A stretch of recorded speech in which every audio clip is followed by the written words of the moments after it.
जी अकबर इस बाबर पाकिस्तान तहरीक इंसाफ के बानी जो रुकन हैं वो आज कोई 13 साल बाद सेक्रेटेरिएट पहुंचे। कोई कॉफ़ी शॉफ़ी भी पूछी उन्होंने आपसे? बिस्मिल्लाहिर्रहमानिर्रहीम।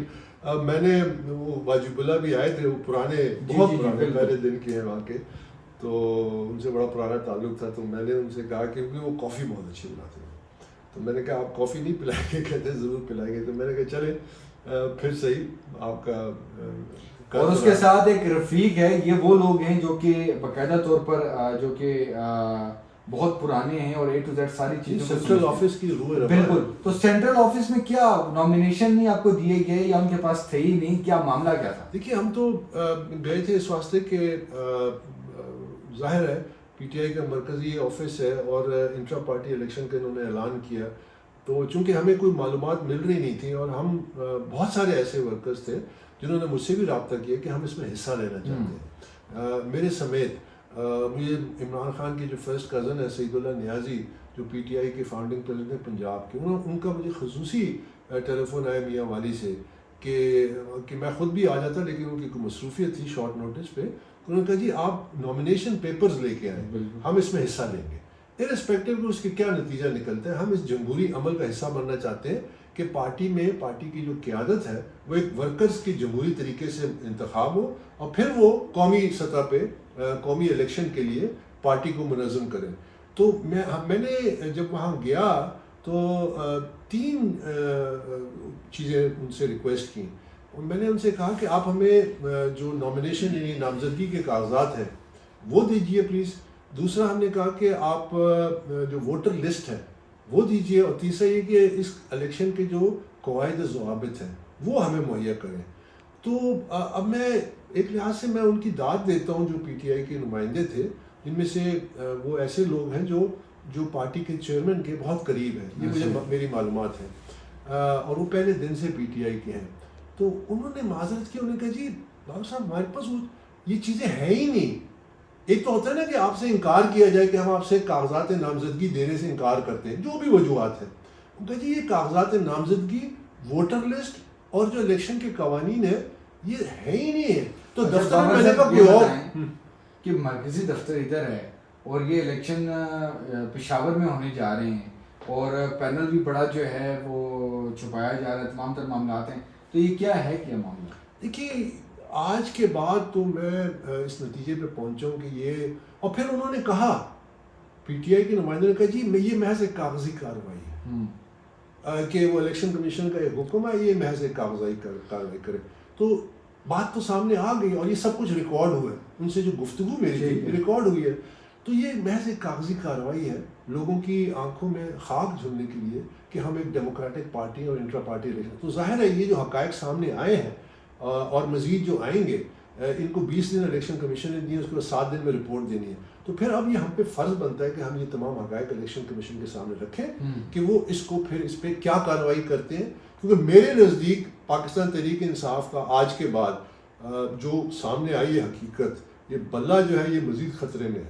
और ये बल्ला जो है ये मेरे लिए बहुत इसलिए भी इम्पोर्टेंट है क्योंकि मैं आपको वो दस्तावेज़ दिखा दूंगा कि बल्ला की दरख्वास्त मैंने डाली थी पाकिस्तान तहरीक इंसाफ की तरफ से अगस्त 2002 में, और इमरान खान ने मुझे लिख के कहा था कि आप, और मैं इसके लिए लड़ा था पार्टी में कि हमारा जो पहला चिराग सिंबल था उसके बल्ला होना चाहिए। तो ये बल्ले को भी खतरे में डालेगा और पार्टी की मौजूदा जो शक्ल है वो इलेक्शन में हिस्सा लेने के लिए वो भी खतरे में पड़ सकती है। तो ये बड़े संगीन मामलात हैं। बानी अरकान को जो है वो नॉमिनेशन पेपर नहीं दिए गए आप समेत, और अब आप जो है इसको चैलेंज करने जा रहे हैं इलेक्शन कमीशन में या दूसरी किसी नहीं, कागजात ना देना तो एक अलग बात है। हाँ, अगर कागजात है ही नहीं, मतलब इसको आप कहते हैं कि साफ शिफाफ इलेक्शन नहीं, उन्होंने माजरत की कि ये कागजात है ही नहीं। बाबर साहब ये साफ शिफाफ इंट्रा पार्टी इलेक्शन नहीं, ये टोटल फ्रॉड है, ये तो टोटल फार्स है।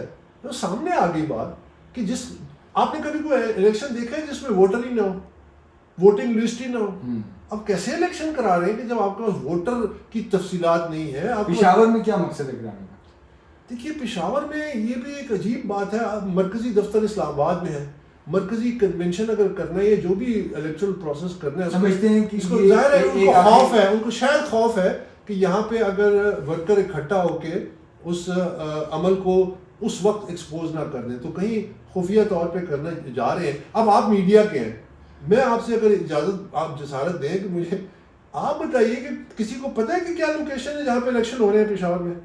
बिल्कुल, अभी भी हम जो है वही आप मीडिया में हैं, बिल्कुल ठीक है। एक वर्कर की जरिए पार्टी का इलेक्शन हो रहा है, उसकी लोकेशन का अभी आप वक्त देखिए कि रात के 8 बज चुके हैं, हा?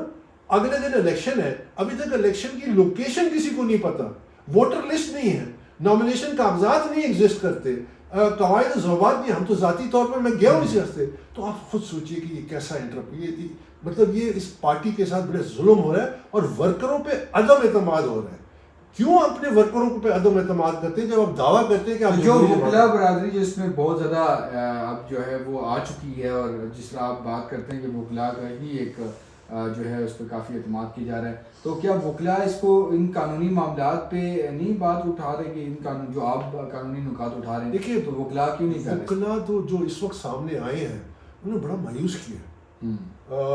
यानी ये ऐसे वकला चंद उनमें बड़े नाम हैं जो सुप्रीम कोर्ट में जाके और मीडिया में जाके आपके साथ आपके प्रोग्रामों में जाके कहते हैं हम आइन की बालादस्ती चाहते हैं, हम कानून की बालादस्ती चाहते हैं, हम डेमोक्रेसी चाहते हैं और डेमोक्रेसी के फंडामेंटल प्रिंसिपल्स जो हैं उसके बारे में बात करते हैं। और ये वकला यानी ये पाकिस्तान तहरीक इंसाफ की बदकिस्मती है कि 2013 में भी एक फ्रॉड इलेक्शन कराया, जस्टिस वजी ने डॉक्यूमेंट कर दिया। उसके बाद 15-16 में जब तस्लीम नूरानी के नीचे एक इलेक्शन कमीशन बना, उन्होंने शफाफ इलेक्शन की कोशिश की, पूरे के पूरे इलेक्शन कमीशन ने इस्तीफा देना पड़ा, उन पर दबाव डाला गया।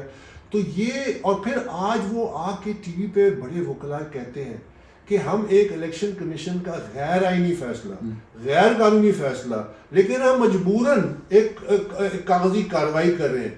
तो अफसोस होता है कि ये जमहूरी किस किस्म की जमहूरियत है जिसमें आप अगर आप उस फैसले को नहीं तस्लीम करते तो उसको चैलेंज कीजिए, जो लीगल फोरम्स मौजूद हैं। आप उस फैसले को तस्लीम भी नहीं करते और कहते हैं कि हम एक कागजी कार्रवाई कर रहे हैं। इसका मतलब है कि जब आप कौम के सामने आते हैं कहते हैं और दूसरों से मुतालबा करते हैं इलेक्शन कमीशन से और कि हमें लेवल प्लेइंग फील्ड मिलना चाहिए, आपने अपने वर्कर को लेवल प्लेइंग फील्ड नहीं दे रहे। क्यों? बिल्कुल क्योंकि आप सही मानों में वो लोग हैं जो पाकिस्तान तहरीक इंसाफ, देखिए पहले इस पे उजरती सियासतदानों ने कब्जा किया, उसके बाद साथ मिलकर कोई पीटीआई के कंगले थे जो अरबपति हो गए, जो इधर सियासी पनाह ले रहे हैं और उधर सियासी पनाह ले रहे हैं। ये वो लोग थे जिनकी मैंने निशानदेही की, ये वो लोग थे जो पार्टी के चे गुवेरा बनते थे, ये मुझ पे इल्ज़ाम लगाते थे कि ये इजी लोड है, आज वो सारे के सारे डाउनलोड हो गए। अब ये उजरती वकला की बारी है कि इस पार्टी को और मजीद इसको नोचें। ये बड़ा अनफॉर्चुनेट है, लेकिन हम रेजिस्ट करेंगे। Thank you sir, thank you very much sir, thank you very much.